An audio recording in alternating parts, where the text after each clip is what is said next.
अलिबाग तालुक्यातील नवगावमध्ये दिनांक 5 ऑगस्ट रोजी श्रावणी सोमवारी सप्ताहाला सुरुवात झाली। भाविक बोरेश्वराच्या मंदिरात आपले नवस फेडण्यासाठी 7 दिवस देवळात राहून आपले नवस फेडत असतात। त्यात महिलांचा मोठ्या प्रमाणात सहभाग असतो।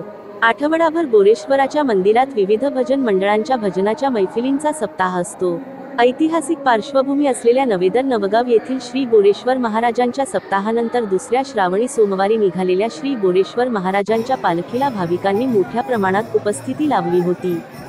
शिवशंभूचा गजर आणि हर हर महादेव गर्जना, टाळमृदुंगाचा गजर आणि गुलालाची उधळण अशा थाटात नवेदर नवगाव येथील श्री बोरेश्वर महाराजांची पालखी सकाळी 8 वाजता निघाली। श्री बोरेश्वर महाराजांच्या मंदिरात महादेवाची आराधना केली जाते।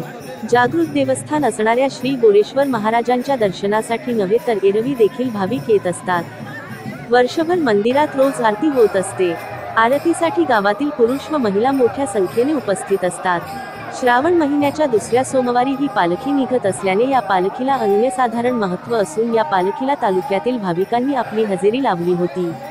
नवेदर नवगाव येथे परंपरेनुसार यंदाही श्रावणातील सोमवारी श्री बोरेश्वराच्या मंदिरात सप्ताह बसला होता। या सप्ताहाला नवगावकरांसह परिसरातील भाविकांनी उपस्थित राहून बोरेश्वराचे स्तुतिगान केले। नवगावकरांची बोरेश्वरावर श्रद्धा असल्याने आपल्या बोटी समुद्रात मासेमारीसाठी उतरण्यापूर्वी ते बोरेश्वराला साकडे घालतात की हे बोरेश्वर महाराज आमचे रक्षण कर, आमचा धंदा हा जीवावर उदार होऊन आम्ही करत असतो, असे साकडे घालून मग बोटी समुद्रात मासेमारीसाठी उतरवल्या जातात। या पालखी सोबत गावातील 6 भजनी मंडळे व 2 महिला भजनी मंडळे देखील असतात। तसेच भाविकांना थिरकण्यास लावणारे नवगाव गावातील 3 बँड पथक पालखी मिरवणुकीत असतात। या बँड पथकाचे वैशिष्ट्य म्हणजे या बँड पथकात तरुण मुलींचा सहभाग होता।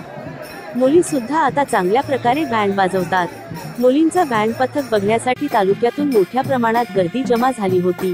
गुलालाच्या उधळणीत श्री बोरेश्वराची पालखी संपूर्ण नवगावमध्ये फिरून पुन्हा बोरेश्वराच्या मंदिरात येऊन मंदिरात आरती झाली।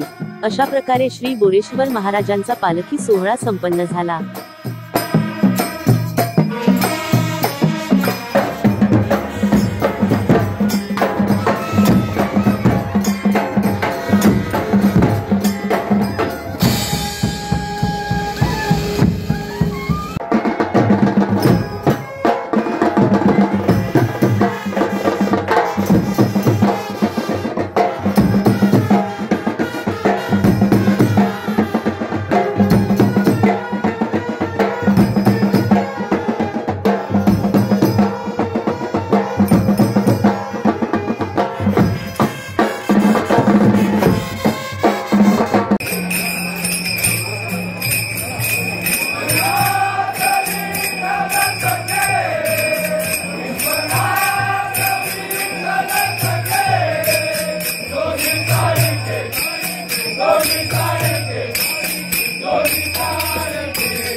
जनोदय करिता सचिन पावशे, अलिबाग।